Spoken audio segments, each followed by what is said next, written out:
everyone, my name is Melly Haile.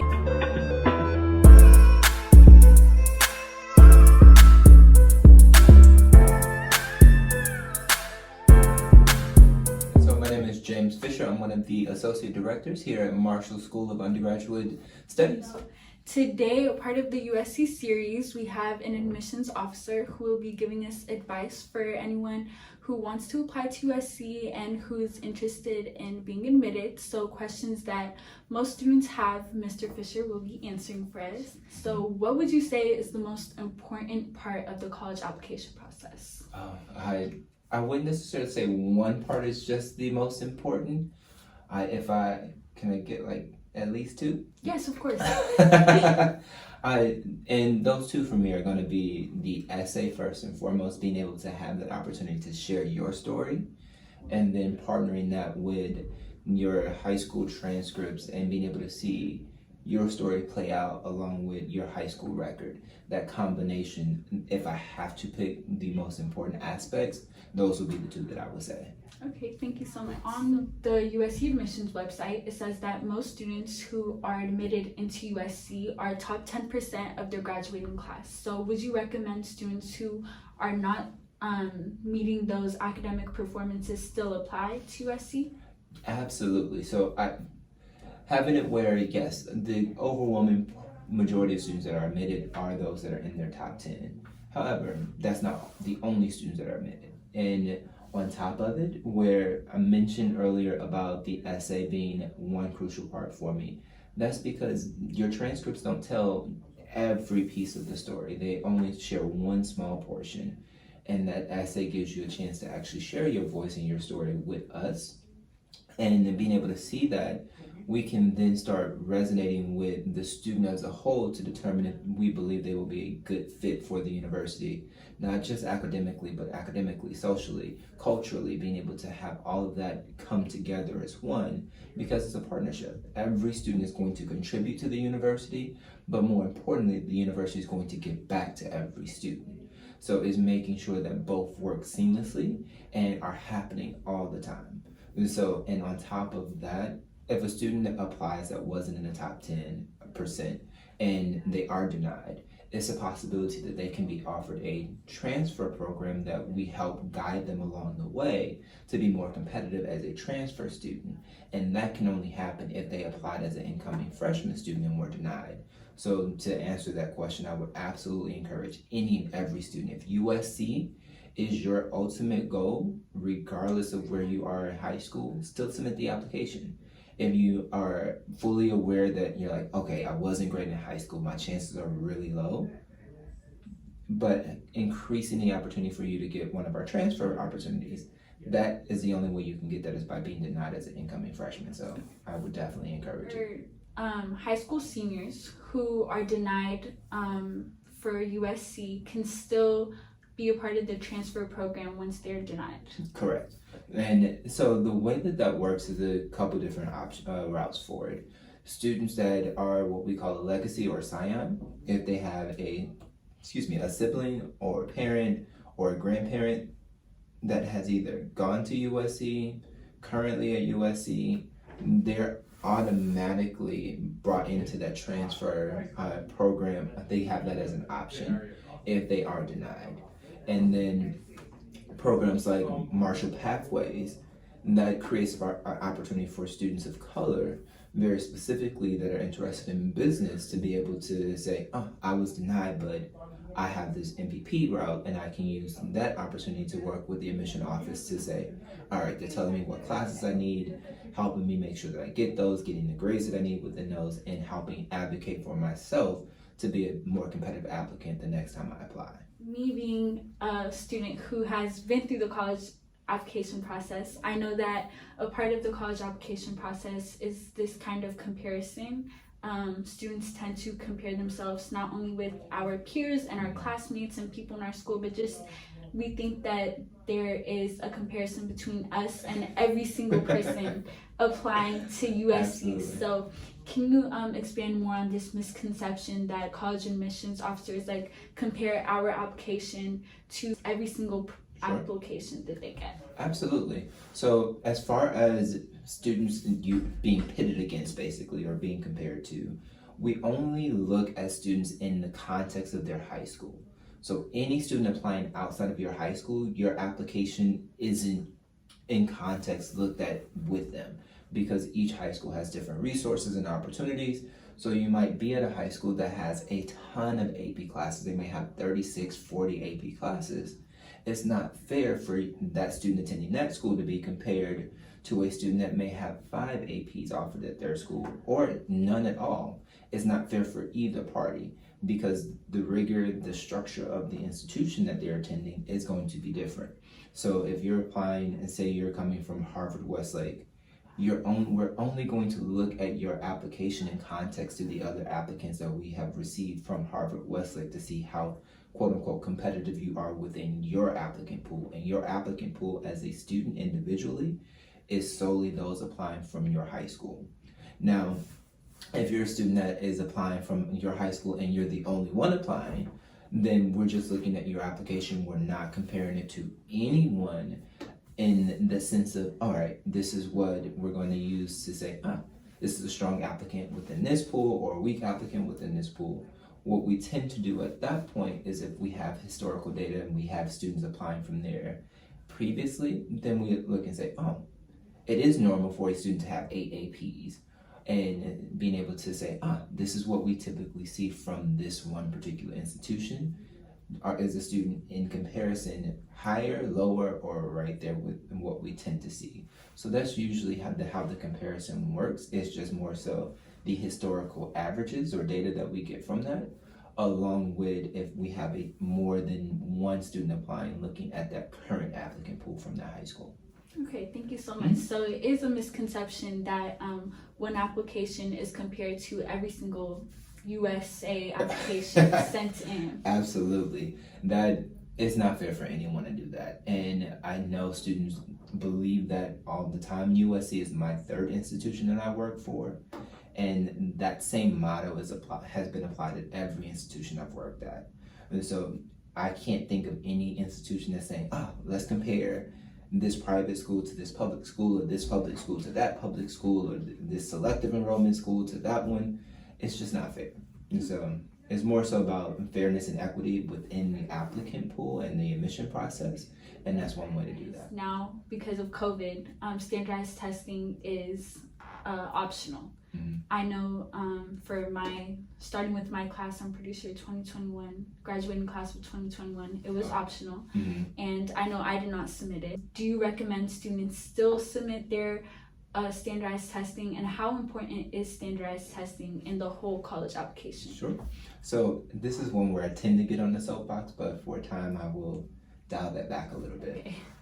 So a little bit of contextual data about that. So with USC, that, like you mentioned with COVID, going test optional, that first year we had about 60% of our students that were admitted to actually have submitted test scores, and about 40% that were admitted chose not to. So almost a 50-50, as close as possible for that very first year to a 50-50 split that we were not expecting, because nobody was. But having it where my recommendation for a student whether or not to submit, because truth be told, I will never tell a student to submit a score or not to submit a score.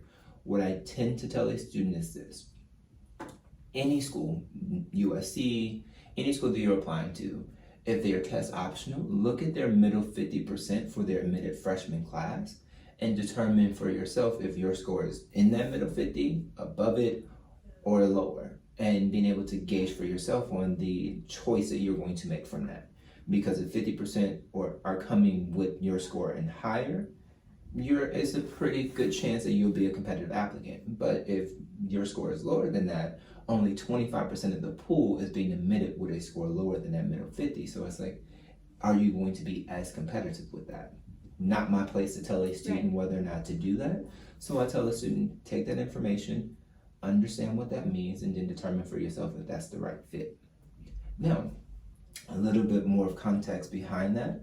Given the fact that during COVID, most students didn't submit test scores, for those that did, those were students that submitted test scores because they knew their test scores were significantly higher, Right. which started to skew the middle 50%, not just for USC, but for most institutions. So being aware of that as well of, this is a slightly higher one, and it probably won't start dialing back. COVID was technically the fall of 2020 for that incoming class. Fall of 2023, so that after this class that is coming in that we're working on now, then it will start to shift. Because typically for research purposes, higher education trends tend to go in 3 years, and being able to gather that information to make an educated decision from that. Okay, that makes sense. Thank you. Mhm. So is there a possibility that USC will go back to requiring students to submit their tests instead of being test optional? Sure. So full disclosure, yes, it is a possibility for USC to go back to requiring a test. We have, to the best of my knowledge, at this time, I have not heard from our board of trustees on whether or not we are. But my personal belief is that it is going to be very impossible to go back to requiring a test after 3 years of not requiring a test. On top of that, having a lot of the other institutions that students are interested in, along with USC, not requiring the test. Because as a student, if you're like, USC is requiring the test, my other institution that I like is not requiring the test, I don't want to submit my test scores, you're going to apply to the school that's not. Right. So to stay in the realm of being competitive, not for us with other institutions, wanting to kind of mimic that and being in that safe space. But it is still possible that the board can say, yes, we're going to go back to having a test be mandatory. Okay, that makes sense. So most students, like myself, we always want to stand out in our college applications. And there's this misconception, again, that we have to take or be a part of 20 different extracurriculars in our high schools, and quantity really matters when it comes to extracurriculars. So can you speak to how students joining different extracurriculars that sometimes they don't even want to be a part of or they have no interest in, just to stand out or please different institutions such as USC? Can you speak on that? Sure. So with that in mind, a couple things. First and foremost, if you're applying to an institution that is based on Common App gives you about 10 activities that you can include. So you can't go beyond that. The other thing for me is that it's not about the quantity of it, it's about the quality of the club or organization. For a student that is involved in 3 clubs, but they've been involved in them from like 7th grade all the way through senior year, they've held leadership positions, they've held officer positions, and being able to really lead and change, helping to change the culture and structure of that organization. That's going to actually stand out more versus a student that's involved in 12 different organizations, but only has maybe 1 or 2 or possibly 3 years, but no leadership positions. They're just a member versus being a member that's also contributing. Right. So it's about the contributions that you can make for it as well, but also giving a little bit of more insight. It's also about the type of activities too. I'm going very specific. If a student is applying into engineering, and engineering students, the stereotype is that they are solo individuals. They don't like to be around big groups. They like to be by themselves and kind of isolate.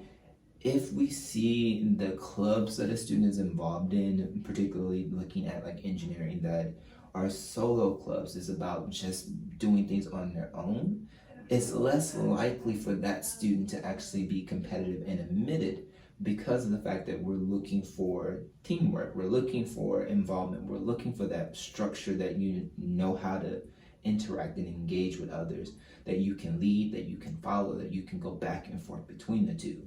And it's about the quality of the club that shows that, not how many. So if you're involved in 15 clubs, I hope all 15 are a true passion. If you're involved in 2, I imagine that those 2 are you're very passionate about. That makes sense, considering that USC is such a big institution. We would want students to interact with each other. So my last question is, considering that USC is a predominantly white institution, most minorities get discouraged from applying because they see the statistics and we are the minority. What would you say for minorities not applying or wanting to apply, getting discouraged, looking at those statistics? Think about it looking at the historical data for admitted populations for many institutions, not all, but the demographic that tends to be shrinking in regards to the admission rate are the non-students of color. Students of color, the admission rate across the board or across the nation are the populations that admission rate is increasing quite steadily. And so, yes, I will not lie, our individual minority rates are very low in regards to one individual class or group, but collectively, they're the majority. And the understanding of, yes, I might have a small group for my specific demographic, but they're power in numbers.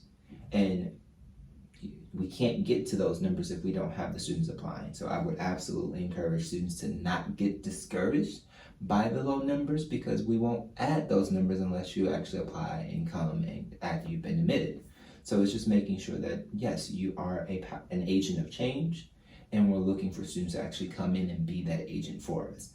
And does it mean that we're going to get everything perfect? No, but we're going to do our best to listen, hear a student's concerns, and being able to address that through whatever processes are necessary to make sure that it is an equitable process for all. And so absolutely would encourage students of color to continue applying to USC, continue coming to USC, and graduating from USC, because that trend is what starts to have those numbers increase, because representation is important. And one thing that on this side of the table that made me really realize that was going to one of our admission sessions and having a student come up and tell me that it was very powerful for them to see students that look like them, but also having staff members that look like them as well, and understanding that, I won't be alone. Right. It may not be many, but I won't be alone. What are college admission officers doing to make sure that the college admissions process is equitable and is not necessarily catering towards minorities, but keeping minorities in mind, considering that there is a very low number of minorities attending predominantly white institutions? Absolutely. So I'm going to speak very specifically about USC in that one. I know our central admission office, and they're going to hate that I call them that, but that's the best colloquial term for it. They do bias trainings every admission cycle. Okay. And making sure that they have every staff member there, that is going to be involved in the reading process for applications. And they do a very extensive training on that. It's a couple days that they go back and forth on, all right, here's some sample applications. We're not going to give you a ton of demographics around it, but we're going to give you some stereotypical ones and seeing what you are gravitating toward so that you can see your biases. And then once you start noticing what your biases are, then you can start checking yourself about them as you're going through the application process. And personally, that is something that I have done for myself, and I've asked some of my colleagues, hey, can you review this application? I know that I'm a little biased towards the story that they have shared with me, and I don't want to have my biases be the main reason that they're either admitted or denied. So I'm getting a second opinion and getting additional eyes on that just to double check that. And I can wholeheartedly say and honestly say that I wasn't the only admission officer within the central admission office here that has done that and that does do that. That is a regular practice for them. Okay, thank you so much. This has been such an insightful session, and I really do appreciate your time. Thank you, my pleasure. My name is James Fisher. I am one of the associate directors here at Marshall School of Business for undergraduate admissions and outreach.